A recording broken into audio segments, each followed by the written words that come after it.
line detergent just $30. Tide Organic line detergent equivalent to. You also have 48 roll of tissue, just $25.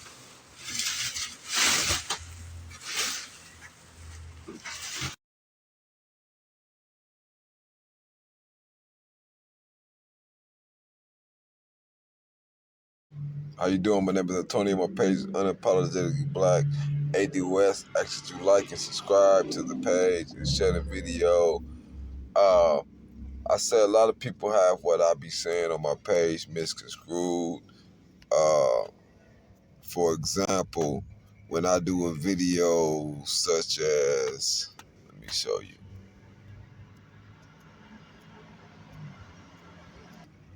When I do a video like this saying hurdles to gainful employment, and white people comment and say you're making excuses, overlooking real obstacles and hurdles to employment in inner city communities where blacks mostly reside in, or overlooking the economic castration in your community, such as them old factories being torn down in the inner cities and being moving out to the suburbs, and the fact that most temp services have to bus the people out to work, and you have to pay them to bus you out to work and they have to recruit in the inner city for that because of the lack of workers where they actually place the factory. What sense does that make? What sense do it make to place the factory where it's difficult for employees to get to? The purpose of that is to economically castrate your community. People look around and understand that you live in job deserts. The only jobs in your community are service jobs, not living wage jobs. Job deserts. Job deserts are essentially an area with a surplus of workers and a service shortage of jobs. These areas are usually located either in rural communities or in impoverished and deindustrialized urban neighborhoods. Most of these regions were once characterized by a large company or industries which completely dominated the area and its economy, and which provided the bulk of jobs to the community. Since then, the industries have left and nothing has arrived to fill the gap. The result of such a situation is predictable: family breakdown, skyrocketing rates of drug and alcohol abuse, a growing informal economy whose often illicit work replaces that of the formal economy, and depopulation. How does the one deal with such a situation? There are a few ways. In cities better, how do we seek to deal with this lack of jobs in our community? We sought to deal with that by going outside our community to pursue employment, but the consequences of that was the over-ticketing of our community. The consequences of that is going to work is costly for black people because you're pulled over, unfairly ticketed for speeding, draining money up out of our community, as well as the commute to go back and forth also takes wealth out of our community. Also, you're going to end up putting gas and spending money in the other area that you are currently employed in. This is another method to drain wealth out the black community. But the whole time, going back and forth to other communities is a risk for black people. Black citizens, what 20 million traffic stops tell us about policing and racial. Cambridge University. The book takes a deep dive into the official data behind 14 years of traffic stops that occurred through 2016 in the state of North Carolina. The legislation there on Chapel Hill. The first is that driving while black is very much a thing. It's everywhere. And it's not just a North Carolina or Southern problem, but across the United States, Snub said. The second thing is that it appears to be a more systematic than a few bad apples officer engaged in racial profiling. Significant findings from Snub and her colleagues, analysts of the North Carolina database, include blacks were 63% more likely to be stopped, even though as a whole they drive 16% less. Take into account less time on the road, blacks were about 95% more likely to be stopped. Blacks were 115% more likely than whites to be searched in a traffic stop. 5.05% of blacks to 2.30.5% for whites. Contraband was more likely to be found in searches of white drivers. So black drivers were stopped disproportionately more than white drivers compared to the local population and were at least twice as likely to be searched, but they were slightly less likely to get a ticket. Snub said that that correlates with the idea that black drivers were stopped on the pretext of having done something wrong, and when the officer doesn't see in the car what he thought he tells them go on their way. For a separate paper entitled Racial Disparities in Traffic Stops Outcomes, Snubs and her co-authors gathered and analyzed traffic stop data from law enforcement agencies in 16 states, including Connecticut, Illinois, Maryland, Ohio, and Vermont, that pointed to similar disparities in the rate at which black drivers were stopped and searched compared to white drivers. Driving while black is a very much thing. It is everything, everywhere. And it's not just a North Carolina or a Southern problem, but across the United States. So when I talk about we have barriers to gainful employment and we understand that we do not have living wage jobs within our community, and you have to commute out and you see that they are unfairly charging or pulling you over and ticketing black drivers, taking wealth from our community again. These are barriers to employment that uniquely face black people. But white people would take this and say, this means he don't want to work. White people would take this and say, this means he's making excuses. You're making excuses.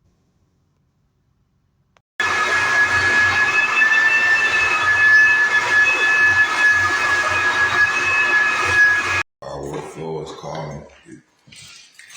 Prices change.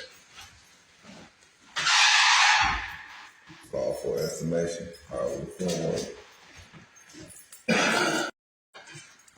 floor is calling. Articles like when I write something like and I say like this video, when I said there's no incentive for the black man to work, I'm talking about how inflation has outpaced wages. I'm talking about what if you work and you still can't eat? What if you work a full-time job or the jobs is available and you still are required to receive public assistance or food stamps in order to work, in order to survive? So what if the saying goes, if you don't work, you don't eat? What if you work, it's not enough to eat? That's what I mean by there's no incentive for the black man to work. And the purpose of that video was to explain that the black man had to take his labor and turn his labor into equity. The purpose of that video was to say that we have to become self-sufficient and build our own. We have to become producers. That was the purpose of that video, but some people took the video to mean that I do not want to work, or I'm making excuses not to work.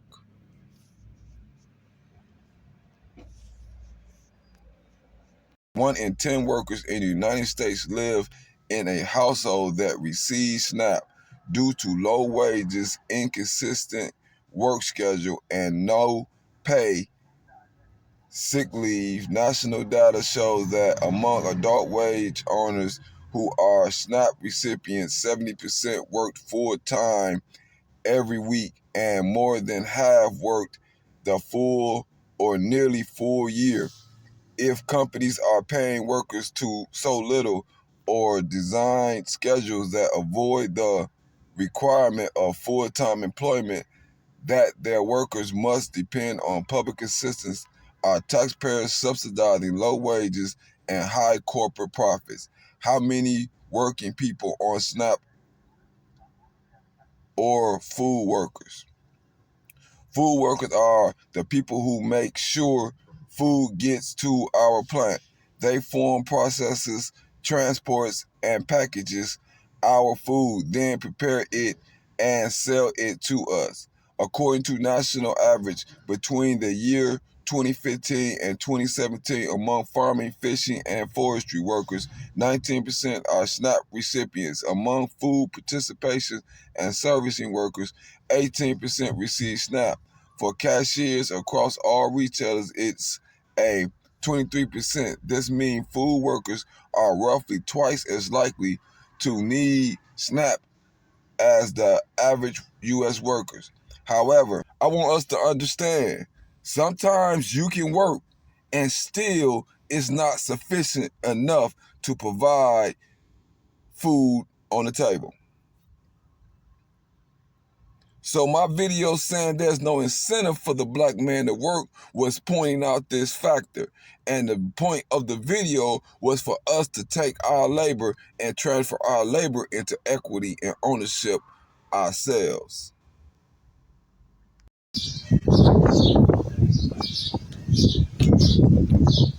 Rebuilding trailer, package trailer.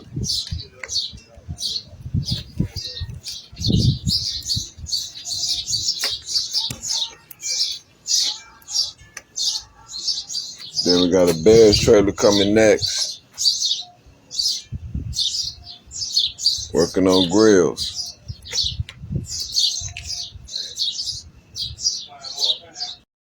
Unapologetically black.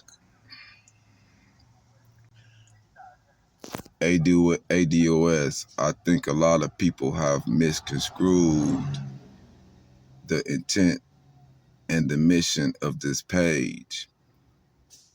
I think a lot of people have tuned into my page. I don't actually understand why they have tuned into the page that states unapologetically black and then be upset when you speak about building from a viewpoint that empowers black people.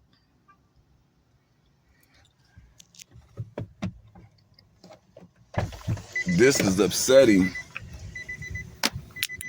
when you find that you're getting complaints from black people about what you're speaking on. When I made the video about Deion Sanders being a sellout, people made it as if it was about jealousy. People ask me, what do you do for your community? This is laundry detergent. 5 gallons, $30. $130 worth of laundry detergent when you consider what you're paying in their Walmart. Unstoppable scent beads. That's 155 ounces. They say you 27 ounces in the store right there for about $20. So what am I doing? What am I doing for my community? I'm providing goods and services to my community because I'm talking about building a black community that's self-sufficient and independent of white supremacy. So everything I say and I speak on this page is from a viewpoint of building black people, building us up independent of white supremacy.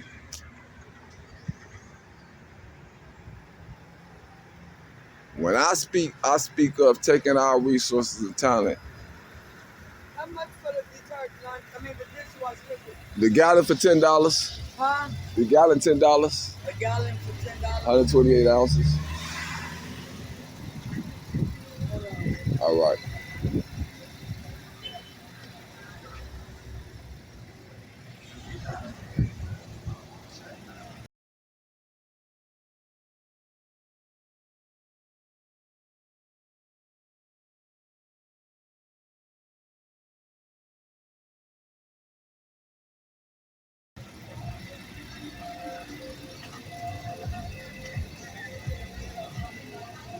All right. Appreciate you. Also got Unstoppable Simpies as well. And Tide. All right.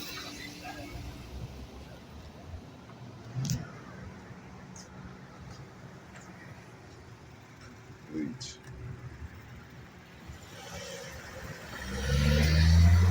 We just got to understand the difference and understand the point and the viewpoint in which I'm coming from. I'm coming from a viewpoint of black people take their labor, skills, talents, culture, and use it to build themselves up.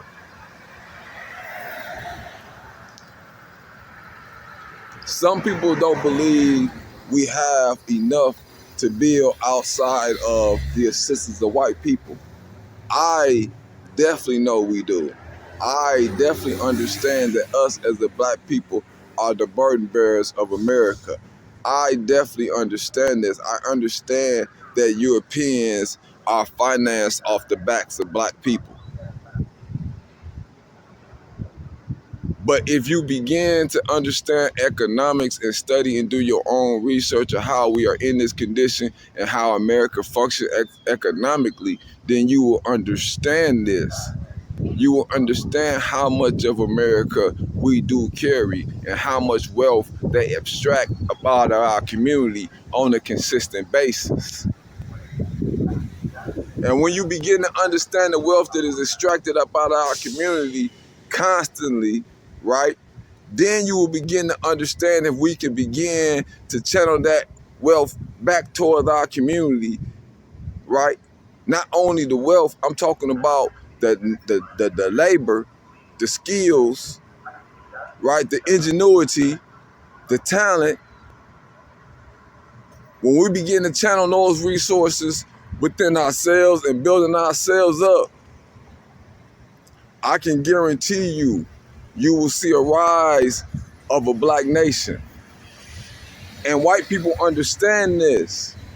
And this is why they work so hard to impoverish you.